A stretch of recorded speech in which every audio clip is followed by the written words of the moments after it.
Hello students, welcome to the lecture number 7 of class 12th physics unit electrostatics. In this lecture we are going to discuss the remaining part of this numerical session. So let us start the video.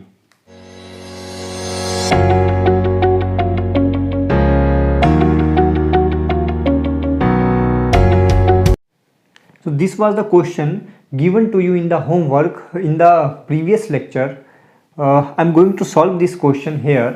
This is a very good question जहाँ पर आपके बहुत सारे concepts clear होते हैं charge को लेके और फोर्सेस की डायरेक्शन को लेके भी।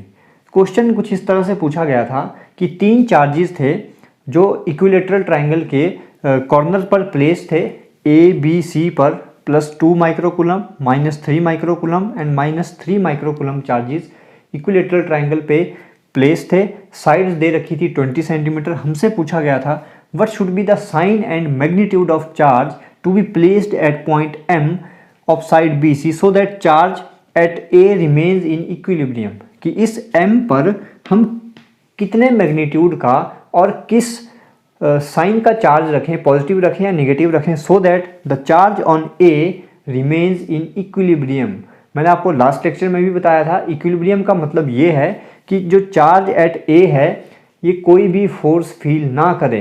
तो ऐसा हम कितना चार्ज इस पॉइंट M पर रखें कि net force on A due to overall charges remains zero, net force remains zero. तो सबसे पहले तो जो गिवन डाटा है मैं वो यहाँ पे लिख रहा हूँ, उसके बाद स्ट्रेटजी देखते हैं कि किस तरह से इस क्वेश्चन को सॉल्व करना है। तो we have given charge QA is 2 microcoulomb.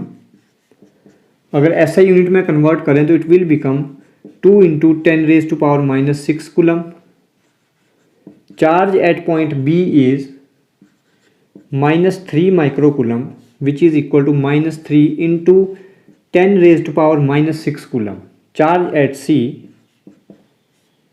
-3 microcoulomb that is -3 × 10⁻⁻6 coulomb. Sides are also given, that is AB equal to AC equal to BC is equal to 20 centimeter. Converting into SI units, it will be equal to 0.2 meter. Now the strategy to solve this question is, let us find the net force at point A due to charge at point B and charge at point C. देखिए इस A point पर इस B charge की वजह से कितनी force लग रही है, इस A पॉइंट पर C चार्ज की वजह से कितनी फोर्स लग रही है, पहले ये कैलकुलेट कर लेते हैं। तो पहले मैं कैलकुलेट करने जा रहा हूँ force on point A due to the charge situated at point B। So I am writing it as FAB। FAB का मतलब है force at point A due to the charge placed at point B। So it will be equal to, मैं यहाँ पे सिर्फ magnitude की बात कर रहा हूँ, डायरेक्शन जो नेगेटिव साइन है ये सिर्फ हमें डायरेक्शन देगा फोर्स की, तो वो मैं यहाँ पे आपको डायरेक्ट बता दूंगा। तो यहाँ पे मैं सिर्फ मैग्नीट्यूड लिख रहा हूँ, नेगेटिव साइन कंसीडर नहीं कर रहा हूँ। तो FAB will be equal to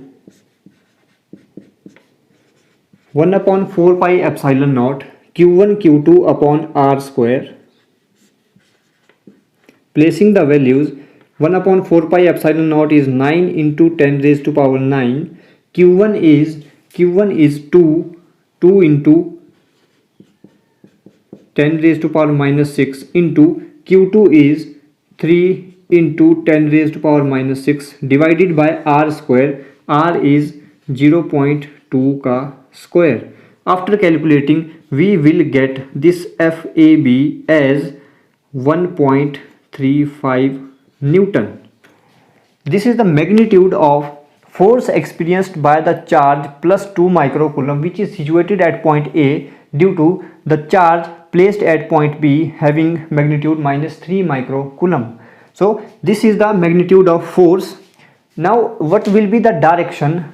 इस A पॉइंट पर जो चार्ज है, B पॉइंट पर चार्ज की वजह से जो ये फोर्स फील कर रहा है, इसकी डायरेक्शन क्या रहेगी? तो अगर आप यहाँ पे देखें, ये चार्ज पॉजिटिव है, ये चार्ज नेगेटिव है, तो एक दूसरे को अट्रैक्ट करेंगे। This should be the direction of force. A point वाले चार्ज पर बी पॉइंट वाले चार्ज की वजह से जो फोर्स की डायरेक्शन रहेगी वो कुछ इसी डायरेक्शन में रहेगी, एक दूसरे को अट्रैक्ट करेंगे। Similarly now I am going to find, this is F A B, I am going to find F A C. F A C का मतलब है ए पॉइंट पर जो चार्ज है सी पॉइंट पर चार्ज की वजह से इस पर कितनी फोर्स लग रही है, दैट इज एफ ए सी। तो अगर आप ध्यान दें वैल्यू सेम है, +2 -3 +2 -3, तो it will also be equal to same value आएगी after calculating 1.35 newton. What would be the direction of this force which is experienced by this charge +2 microcoulomb due to -3 microcoulomb. तो ये positive charge है, ये negative charge है, एक दूसरे को attract करेंगे। This should be the direction.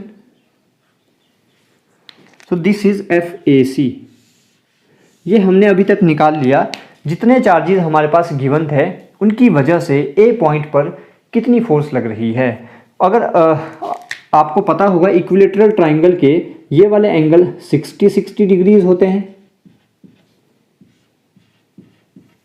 सो एक फोर्स इस तरह से है डायरेक्शन, एक फोर्स की डायरेक्शन कुछ इस तरह से है। ये हमारा ए पॉइंट है, यहाँ पर कहीं बी पॉइंट, यहाँ पर कहीं C point. Angle is 60 degree and this force is, हमने नाम दिया है इसको F A B, and this force is F A C. What will be the resultant of this force, और उस रिजल्टेंट की डायरेक्शन क्या रहेगी। So this would be the direction of resultant, and if I calculate F net और F resultant it will be equal to F A B का square plus F A C का square plus 2 time F A B F A C cos of theta cos of 60 degree under root. ये हमें forces का resultant निकालना आता है। ये formula हम पहले भी पढ़ चुके हैं, that is a square plus b square plus 2ab cos theta. इस तरह से हम फोर्सेस का रिजल्टेंट फाइंड करते हैं। तो ये डाटा हमारे पास हम ऑलरेडी फाइंड आउट कर चुके हैं। After placing all these values, F A B हमें पता है, एफ ए सी हमें पता है, cos 60 डिग्री की वैल्यू हमें पता है। After putting all these values we will get F net as, this value comes out to be, आप कैलकुलेट कर लेना, this value comes out to be 2.34 Newton.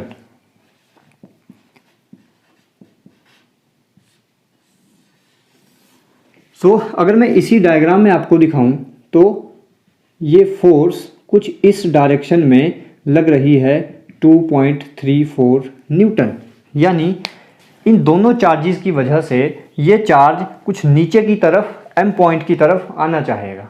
तो अब यहाँ से हमें क्वेश्चंस के आंसर देने हैं।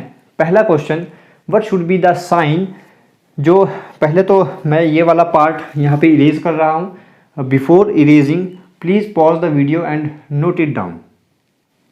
Now I am going to answer the questions which has been asked in this question. So the first one is what should be the sign of the charge to be placed at midpoint M. So I am writing let Q is the charge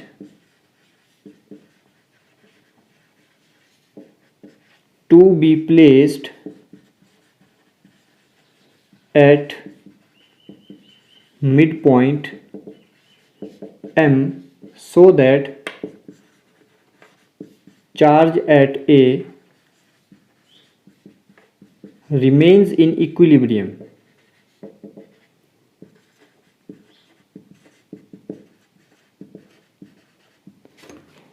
अब इस जो charge Q मैं यहाँ पर M point पर रखने जा रहा हूँ, इसका हम मैग्नीट्यूड पॉजिटिव ले या नेगेटिव ले, ये हम कैसे देखेंगे। अब देखिए इस A पॉइंट पर इन दो फोर्सेस की वजह से नेट फोर्स लग रही है नीचे की तरफ, यानी इस M पॉइंट पर जो चार्ज मैं रखूँगा वो चार्ज कुछ इस तरह से होना चाहिए कि इस चार्ज की वजह से इस पॉइंट पर जो फोर्स लगे वो किस डायरेक्शन में हो, इसके अपोजिट, ताकि ये दोनों एक दूसरे को बैलेंस कर जाएं। तो अगर मैं यहाँ पे नेगेटिव चार्ज रखता हूँ, मान लीजिए सिनेरियो यहाँ पे बना के बता रहा हूँ आपको, this is the scenario, this is A point and this is M point, और यहाँ पर है 2 माइक्रोकूलम। अगर मैं यहाँ पे रखता हूँ नेगेटिव चार्ज, मान लीजिए मैंने यहाँ पे रख दिया -q चार्ज, तो इस पॉइंट पर, इस A पॉइंट पर इस -q चार्ज की वजह से फोर्स की डायरेक्शन क्या होगी? तो फोर्स की डायरेक्शन ये रहेगी। ऑलरेडी एक रिजल्टेंट फोर्स नीचे की तरफ लग रही है, तो ओवरऑल रिजल्टेंट फोर्स नीचे की तरफ, इसका मतलब ये चार्ज नीचे की तरफ खींचता चला आएगा। लेकिन हमें चाहिए कि ये चार्ज इक्विलिब्रियम पे रहे, नेट फोर्स इस पे 0 रहे। तो मैं क्या करूँगा, -q की जगह मैं यहाँ पे रखूँगा चार्ज +q। अब इससे होगा क्या, ये चार्ज +q है, पॉजिटिव है, ये भी पॉजिटिव है, एक दूसरे को रिपेल करेंगे। तो इस A पॉइंट पर जो चार्ज है, इस M पॉइंट पर अगर मैं चार्ज +q रखता हूँ तो इसकी वजह से जो फोर्स की डायरेक्शन रहेगी वो कुछ इस डायरेक्शन में रहेगी, यानी ऊपर की तरफ, और एक नेट फोर्स लग रही है नीचे की तरफ। ये दोनों एक दूसरे को बैलेंस आउट कर सकती हैं, so that our charge at point A remains in equilibrium. तो पहला आंसर तो हमें मिल गया, that the sign of charge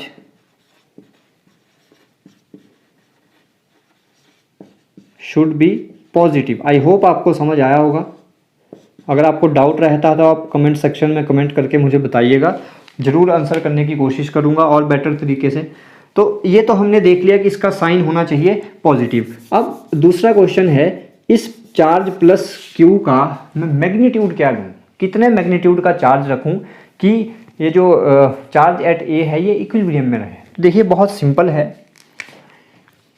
force होती है 1/4 pi epsilon not Q1 Q2 upon R का स्क्वायर।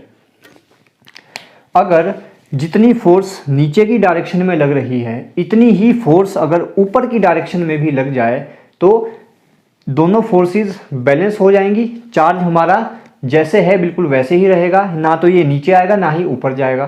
तो नेट फोर्स नीचे की तरफ लग रही है 2.34 न्यूटन। इतनी ही फोर्स अगर मैं ऊपर की तरफ लगा दूं, यानी F की वैल्यू अगर मैं 2.34 रख दूं, और 1/4 pi epsilon naught we know as 9 × 10⁻⁹, Q1 is 2 × 10⁻⁻6, Q2 is, यहाँ पर हमने रखा है चार्ज Q अपॉन R का square. What is R? R is the distance between these two charges. अब ये AM क्या होगा, इसको मैं अभी लिख रहा हूँ AM का square. What is the AM? मैं यहाँ पे AM निकाल रहा हूँ, AM का square. I hope it is visible. आप चाहे ये वाली राइट एंगल ट्राइंगल ले लीजिए, AMC और AMB दोनों से आप पाइथागोरस थ्योरम लगा के AM की वैल्यू फाइंड कर सकते हैं। तो AM square will be equal to AB square plus BM का स्क्वायर, एंड AB इज 0.2 का square plus BM is, this is 10 centimetre, this is 10 centimetre, so this is 0.1 का स्क्वायर।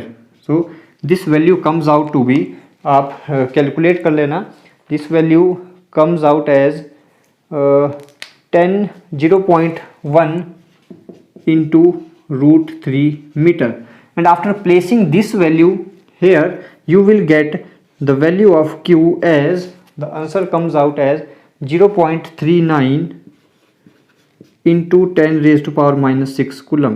तो इतने मैग्नीट्यूड का चार्ज अगर मैं M पॉइंट पर रखूं तो जो चार्ज A पॉइंट पर है वो इक्विलिब्रियम में रहेगा, बिल्कुल रेस्ट पर रहेगा, ना ऊपर घूमेगा ना नीचे घूमेगा, ना ही किसी और साइड को ये भागेगा। तो please pause the video to note it down. ये क्वेश्चन आपको टेस्ट में दिया था, यहाँ पे सॉल्व करके आपको बता रहा हूँ। मैक्सिमम ने इसका आंसर गलत दिया था। आपसे पूछा गया था, एक स्क्वायर आपके पास दिया था या रेक्टेंगल आपके पास दी थी जिसके हर एक कॉर्नर्स पर चार्ज रखे थे और एक चार्ज बिल्कुल सेंटर पर रखा था +Q। आपसे पूछा गया था force on charge +Q which is kept at centre O is 0 होगी, डायगोनल AC के अलोंग होगी या डायगोनल BD के अलोंग होगी, ये हमसे पूछा गया था। तो देखिए इसको कोई मैथमेटिकली सॉल्व करने की ज़रूरत नहीं थी, आपको सिर्फ डायरेक्शन चेक करके आप बता सकते थे कि नेट फोर्स 0 होगी या किसी डायगोनल के अलोंग होगी। सबसे पहले मैं चेक करता हूँ कि इस O पॉइंट पर जो चार्ज +Q है, इस चार्ज पर इस ए पॉइंट पर जो चार्ज है प्लस क्यू, इसकी वजह से कितनी फोर्स लग रही है। हम मैग्नीट्यूड की बात नहीं कर रहे हैं, हम सिर्फ डायरेक्शन देखते हैं किस डायरेक्शन में फोर्स लग रही है। तो देखिए ये भी प्लस चार्ज है, ये भी प्लस चार्ज है, एक दूसरे को रिपेल करेंगे, यानी फोर्स की जो डायरेक्शन रहेगी ओ पॉइंट पर इस ए पॉइंट वाले चार्ज की वजह से वो कुछ इस डायरेक्शन में रहने वाली है। सिमिलरली ये भी प्लस क्यू है, ये भी प्लस क्यू है और यहाँ पर भी प्लस क्यू है, तो यहाँ पर भी फोर्स की डायरेक्शन रिपेल करेंगे, कुछ इस डायरेक्शन में रहेगी। Since charges are equal, magnitude same होगा, यानी ये दोनों तो एक दूसरे को बैलेंस कर जाएंगी, कट कर जाएंगी एक दूसरे को। अगर हम मैग्नीट्यूड की बात करें तो नेट फोर्स इन इस प्लस क्यू और इस प्लस क्यू चार्ज की वजह से तो हो गई जीरो। अब आप यहाँ पे देखिए इस चार्ज की वजह से इस पॉइंट पर जो चार्ज है इस पर फोर्स लगेगी, उसकी डायरेक्शन क्या रहेगी। तो ये प्लस चार्ज है, ये माइनस का चार्ज है, एक दूसरे को अट्रैक्ट करेंगे, यानी फोर्स की डायरेक्शन कुछ ये रहने वाली है। बी पॉइंट पर जो चार्ज है इसकी वजह से देखिए ये प्लस का चार्ज, ये प्लस का चार्ज एक दूसरे को रिपेल करेंगे, यानी फोर्स की डायरेक्शन यही रहने वाली है। तो नेट फोर्स अगर आप देखें तो ये बैलेंस आउट नहीं कर रही है, दोनों फोर्सेस की डायरेक्शन एक ही लाइन में है, तो इसका आंसर हो जाता है अलोंग बी डी आंसर। ये भी बहुत अच्छा क्वेश्चन पूछा गया था। क्वेश्चन था 3 concentric metallic spheres of radii r, 2r and 3r are given charges q1, q2 and q3 respectively. It is found that surface charge density of the outer surface of shell are equal. Then the ratio of charges given to q1, q2, q3 are, इनकी ratio क्या होगी। तो जो given data है इसको diagram में represent करने की कोशिश करते हैं। हमें गिवन थे 3 concentric metallic हॉलो स्फीयर्स, तो मैं यहाँ पे कॉन्सेंट्रिक स्फीयर्स बना लेता हूँ।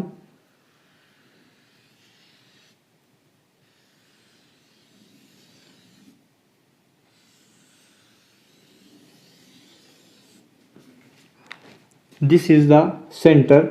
3 कॉन्सेंट्रिक हॉलो मेटालिक स्फीयर्स हमने यहाँ पे बना लिए हैं, इनकी रेडियाई हमें गिवन थी, ये है, इसको मैं नाम दे देता हूँ shell number 1, this is shell number 2, this is shell number 3, और शेल नंबर 1 की रेडियस हमें गिवन थी that is r, shell number 2 की रेडियस हमें गिवन थी that is 2r, and shell number 3 की रेडियस हमें गिवन है दैट इज़ 3r। तो next we have given is that these 3 concentric shell are given charge q1, q2 and q3 respectively, यानी shell number 1 को हमने charge दे दिया q1 outer surface पे, here q2 and here q3। अब हमने electrostatic induction का कंसेप्ट पढ़ा है कि जब भी कोई मेटालिक स्फीयर या मेटालिक कोई भी हमारे पास बॉडी है, अगर ये कांटेक्ट में रहते हैं तो इनके बीच में इलेक्ट्रोस्टैटिक इंडक्शन होती है। इसका मतलब क्या है कि ये जो इनर स्फीयर था इस पे चार्ज दिया गया q1 जो इसके आउटर सरफेस पर आकर स्टोर हो जाता है। इस चार्ज q1 की वजह से ये जो शेल नंबर 2 है इसके इनर सरफेस पर एक चार्ज इंड्यूस हो जाता है ऑफ सेम मैग्नीट्यूड जितना मैग्नीट्यूड इसका है, यानी इसके इनर सरफेस पर, इस इनर वाले सरफेस पर एक चार्ज इंड्यूस हो गया -q1। सिंस ये न्यूट्रल रहेगी बॉडी, तो जितना चार्ज इसके इनर सरफेस पर इंड्यूस हुआ है इतना ही चार्ज इसके आउटर सरफेस पर भी इंड्यूस हो जाएगा of opposite sign, so that to remain और to make it as neutral. इसे न्यूट्रल रखने के लिए जितना चार्ज इसके इनर सरफेस पर इंड्यूस हुआ उतना ही चार्ज इसके आउटर सरफेस पर भी इंड्यूस हो जाएगा ड्यू टू इलेक्ट्रोस्टैटिक इंडक्शन। सो अगर मैं नेट चार्ज की बात करूं, net charge on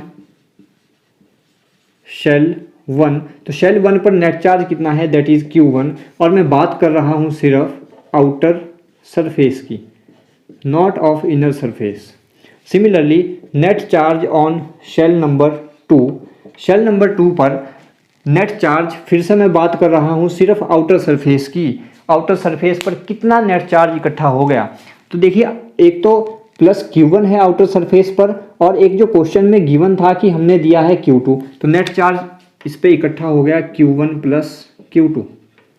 similarly due to electrostatic induction अब इस आउटर सरफेस पर चार्ज हो चुका है Q1 plus Q2। Due to electrostatic induction इस थर्ड नंबर की जो शेल है इसके इनर सरफेस पर चार्ज इंड्यूस हो जाएगा -Q1 प्लस Q2।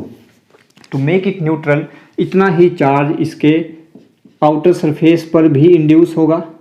अगर मैं आपसे पूछूं net charge on shell number 3 it is, एक तो ये है इसके आउटर सरफेस पर और एक जो क्वेश्चन में गिवन था Q3, तो it will become Q1 plus Q2 plus Q3। I hope आपको ये वाला कंसेप्ट समझ आया होगा। अब फर्दर सॉल्व करते हैं। हमें गिवन था कि जो जितने भी ये कॉन्सेंट्रिक शेल्स हैं इनके आउटर सरफेस पर चार्ज डेंसिटी सेम है, इक्वल है। तो इसी कंसेप्ट को यूज़ करते हुए we know hollow metallic conductor है तो हम इसके लिए बात कर रहे हैं सरफेस चार्ज डेंसिटी की। We know sigma is equal to charge per unit area. For shell number 1 sigma 1 is equal to charge है इस पर Q1 upon area is 4 pi r square and radius is r, so it will become 4 pi r square. Similarly sigma 2 will be equal to the charge on shell number 2 is Q1 plus Q2 upon area is 4 pi into r square and radius is 2r का square. Similarly sigma 3 is charge is Q1 plus Q2 plus Q3 divided by area is 4 pi and radius is 3r का square. And we have given that sigma 1 is equal to sigma 2 is equal to sigma 3. Equating all these we will get Q1 upon 4 pi r square is equal to Q1 plus Q2 upon 4 pi 4r square is equal to Q1 plus Q2 plus Q3 upon 4 pi 9r square. Rearranging equation Q1 upon 4 pi r square is equal to Q1 plus Q2 upon, I am writing it as 4 into 4 pi r square. हमने इसे rearrange कर दिया। Similarly इसे भी थोड़ा सा rearrange करके लिखें Q3 अपॉन 9 को हम बाहर ले आए एंड 4 पाई r स्क्वायर को हमने लिख दिया एक साथ। So this will cancel out 4 pi r square. We will get equation as Q1 upon 1 is equal to Q1 plus Q2 upon 4 is equal to Q1 plus Q2 plus Q3 divide by 9। यहाँ से मैं दो equations लिख सकता हूँ। these two equations will be Q1 is equal to Q1 plus Q2 upon 4 equation number 1। इसे इसके साथ इक्वेट करूँगा तो दूसरी equation we will get as Q1 is equal to Q1 plus Q2 plus Q3 upon 9 equation number 2. Before solving further, please pause the video to note it down. Solving equation number 1, we will get cross multiplying 4Q1 is equal to Q1 plus Q2, and from here this implies Q2 is equal to 3Q1. हमने Q2 की value Q1 की term में निकाल दी। Now solving equation number 2, we will get cross multiplying 9Q1 is equal to Q1 plus Q2 plus Q3। यहाँ से Q2 की value यहाँ पर 3Q1 पुट करने पर we will get 9Q1 is equal to Q1 plus 3Q1 plus Q3। So 9Q1 is equal to 4Q1 plus Q3. This implies Q3 is equal to 5Q1. तो ये हमारे पास Q2 की value Q1 की term में आ गई, Q3 की value भी Q1 की टर्म में आ गई। हमसे पूछा गया था Q1 ratio Q2 ratio Q3, putting the values Q1 as it is ratio Q2 की वैल्यू है 3Q1 रेशो Q3 की वैल्यू है 5Q1 जो अभी हम निकाल के हटे हैं। यहाँ से Q1 Q1 Q1 cancel, the ratio we will get as 1:3:5 which is the required answer. So this is a very good question. Please pause the video to note it down. Numerical session में फ़िलहाल इतना ही। आप जितने question हो सकते हैं आप खुद कोशिश कीजिए सॉल्व करने की। कोई डाउट रहते हैं तो ज़रूर हमारे तक आप क्वेश्चन लेके आइए by any mean, WhatsApp, Telegram, आप कमेंट करके बता सकते हैं, आप मेल करके हमें लिख सकते हैं। We will try to solve these questions for you people. So please remain safe, stay home, stay safe. घरों से बाहर तभी निकलिए अगर आपको बहुत ज़रूरत महसूस होती है, कंडीशन बहुत क्रिटिकल है। अपना ध्यान रखिए। Thank you so much.